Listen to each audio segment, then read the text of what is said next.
Hello and welcome to Political Perspective. Today we're going to be looking at the fiasco that happened in Wisconsin in regards to voting.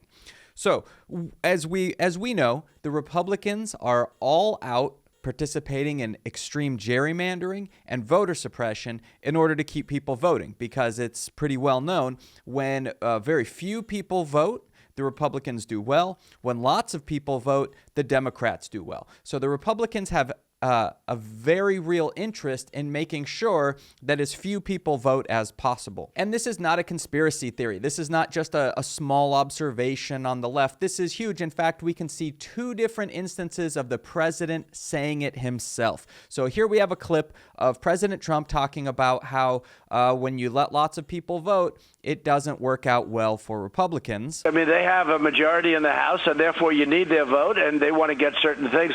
I will tell you this. If you look at before and after, the things they had in there were crazy.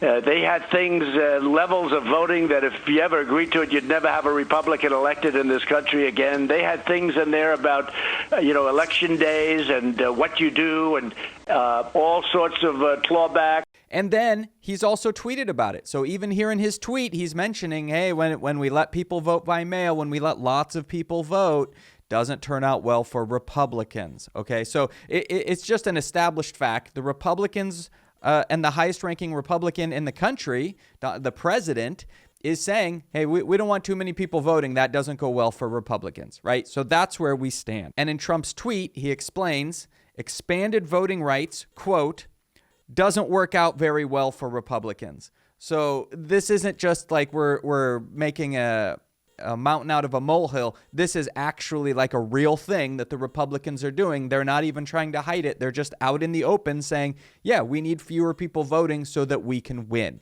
This is not democracy, right? What our country needs, what every American citizen should be wanting in this country is democracy. And if you're against voting rights, if you don't care about poor minority neighborhoods not getting to vote in the proper numbers, then you don't get to say that you love democracy. If you're fine with people not getting to vote and saying, well, they should have sent in earlier for their mail-in ballots, then you don't love democracy. So what happened in Wisconsin? Well, as you know, there's a pandemic going on, which we're all supposed to stay at home. Leaving the house means two things. One, it means that you could get infected and then bring that infection home to your family, endangering everyone who lives in your house.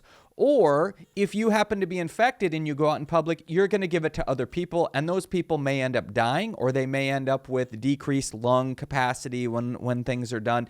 You know, they're showing more evidence about lung scarring. This is a serious issue. It's why the nation is on lockdown. So why are we having voting day when everyone's supposed to be staying at home? Why? Because the Republicans don't want people voting.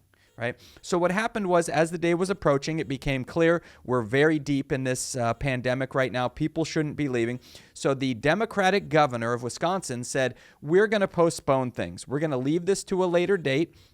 And we're going to let people send in their mail-in ballots to a much later date so that people can send those in and then all the votes can be counted. Well, of course, the Republicans didn't like this because early statistics show that the mail-in ballots coming from Republican areas you had higher turnout than in the Democratic areas and the Democrat areas. So what happened was the Democratic governor said, let's postpone things. Let's give people a chance to get their mail-in ballots and send them in, and then we can deal with everything once all the ballots in, but we want everyone voting. And the Republicans said, no way. So what happened was, once it became clear that the governor didn't want voting happening on the proper day for voting, then people started requesting in mail-in ballots. The problem was that the vote was supposed to happen on Tuesday, so you weren't supposed to have any mail-in ballots coming in after Tuesday. Well, some people aren't going to be receiving the mail-in ballots that they requested until a week later, a week after they're due to turn in. So if you don't get your mail-in ballot till a week after the voting day, then you can't turn it in by voting day. And you might, again, people are saying, well, then they should have requested earlier. Well, they didn't know they were going to need to request earlier because they didn't know we were going to be this deep into a global pandemic, right? So then basically you're putting people in a situation where they get to choose. Is it better for me to go cast my vote and participate in the government, which we want everyone doing, right? I think everyone should be voting. Every American citizen should vote, right? I actually like the idea in some of these other countries where you have to vote. You get fined if you don't vote. But people should be voting, and if they want to vote, they should absolutely be given the chance to vote. Okay, so then the date was approaching, and the governor said, hey, we should postpone this. We don't want hundreds of thousands of people showing up to vote and then spreading the virus amongst each other. That's going to lead to deaths, which could be avoided. So you find out right before voting day that you need to request a mail-in ballot. Well, there's no time. You don't have time to have the state get all these ballots going out, sent to people, the people respond, and then send them back. That's going to take more than a day or two. So that's really the issue of what's going on is people are having to choose between endangering themselves and their families with the virus or getting to exercise their right to vote. Okay. Now, Wisconsin is traditionally a swing state, right? You can go either way, but money has been getting dumped into this state to make it red. Right? So how does that happen? Well, it happens with the gerrymandering and it happens with voter suppression. And voter suppression is a very serious thing taking place around the country, right? There's lots of places where it's happening, but they don't have to do it everywhere. It's not like they're going to go to California and do voter suppression because we already know how the state goes.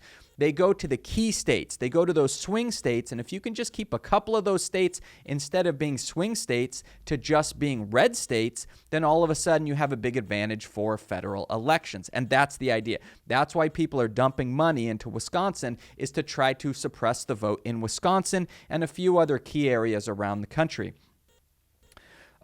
It's a very gerrymandered state, right? The gerrymandering has already taken place. In the last election, the Democratic state legislators got 54% of the vote, but they had roughly a third of the representation in the House, in the state House, right? So clearly those don't line up. Clearly there's some very serious gerrymander going on in that situation. If you get a majority of the votes, you shouldn't end up with a third of the representation.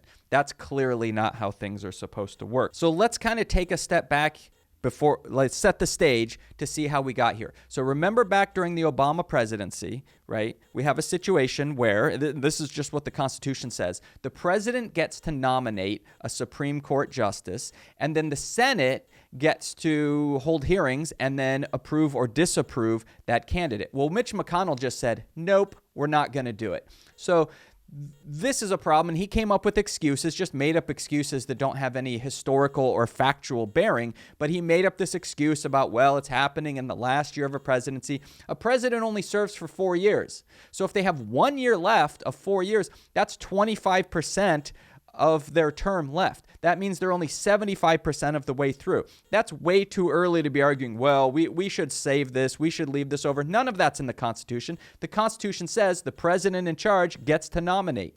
So that's already, and I think history is going to show what a major move that was in the history of the country. We can already trace back in 4 years and look at the decisions that were decided because they swung the Supreme Court the other way by taking what should have been a liberal justice and turning it into a conservative justice. And now what we're seeing is these 5-4 votes where the conservatives stick together, largely ignoring rule of law, right? They're doing the exact kind of things that the Republicans approved the Democrat justices of doing, which they're not really doing in the first place, but where it's all becoming very partisan, right? The conservative justices know who they're supposed to vote for and how things are supposed to come out, and they find a way in the law to make that happen, right? We're not really in a situation where something comes before the court, they look at the law and then decide how it should go. Something comes before the court and the conservatives say, we need to have it come out this particular way. Let's find a way to argue that. That's not how the Supreme Court is supposed to work. It's supposed to work by interpreting the law, not finding ways to make the argument that you've already decided is how you want it to go. So Mitch McConnell didn't give Obama his pick, and then they gave it to Trump. So now we have all these 5-4 decisions. So what happened in Wisconsin when the governor said, hey, we need to slow down here. Well, we have a health emergency. We don't want people endangering themselves by going out to vote. Then it worked its way through a couple of battles in the state, and it ended up in the U.S. Supreme Court. And the U.S. Supreme Court sided with conservatives and said, no, you cannot extend the ability for people to vote even during a pandemic.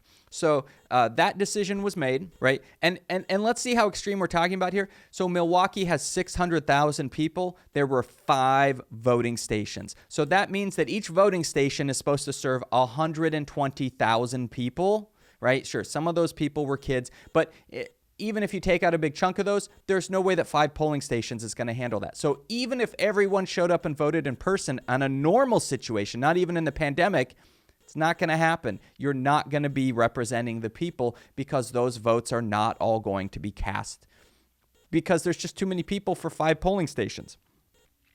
And as we can see here, take a look at the video. We've got lines were down the block. Why? Because you have hundreds of thousands of people trying to use 5 polling stations and during a pandemic and when we're supposed to be social distancing. So this is a disaster. And these brave individuals who showed up to vote, good for them. It's terrible that they had to make the choice to possibly endanger their lives and the lives of their loved ones in order to cast a vote. What kind of country do we live in where people have to make that kind of choice between their risking their lives and voting? That's not what democracy in this country is supposed to be about. And I would say that right now, if someone asks the question, does the United States conduct fair and free elections? The answer is no, we don't. We have all these different ways where the Republicans are attacking elections, and this is one of them. And another thing we want to note is that in this decision where the Supreme Court said, nope, you need to move forward with your elections as they were originally planned, the Supreme Court met virtually. They didn't meet in person. Why didn't they meet in person? Because we're in the middle of a global pandemic and we're supposed to be social distancing. So the idea of sending hundreds of thousands of people to 5 polling stations is apparently perfectly okay. But the idea that 9 people should show up in a room and decide rules for the entire country, that's not okay. Those justices need to social distance, but not the people of Milwaukee, not the people who want to vote to exercise their democracy, right? They don't get that same consideration. And so we've gotten to a situation where the cat's out of the bag. People are so brainwashed and following their cult of Republicans that they're accepting the fact that not everyone needs to vote. Not everyone's voting rights need to be protected. And what we're seeing here is that your voting rights will be eliminated as soon as the Republicans think it's not convenient for them, right? And I'll say it again. I think every American should be voting. But a lot of times when we see, when you see on TV about polling stations being closed and people aren't being able to vote and there's long lines, a lot of times you see that in poor and minority neighborhoods. And I am in no way suggesting that that's okay because, again, I think every American should be voting and I think every American should have to vote. I think it should be mandatory. So I'm not letting them off the hook for attacking the poor neighborhoods. But what I want to point out is that there are certain people who, if you've lived your whole life in the white middle class suburb area, it's easy to look around and go, well, these voting problems, there's just a few of them and they're just in minority neighborhoods. So the poor neighborhoods need to get their act together and get their voting taken care of.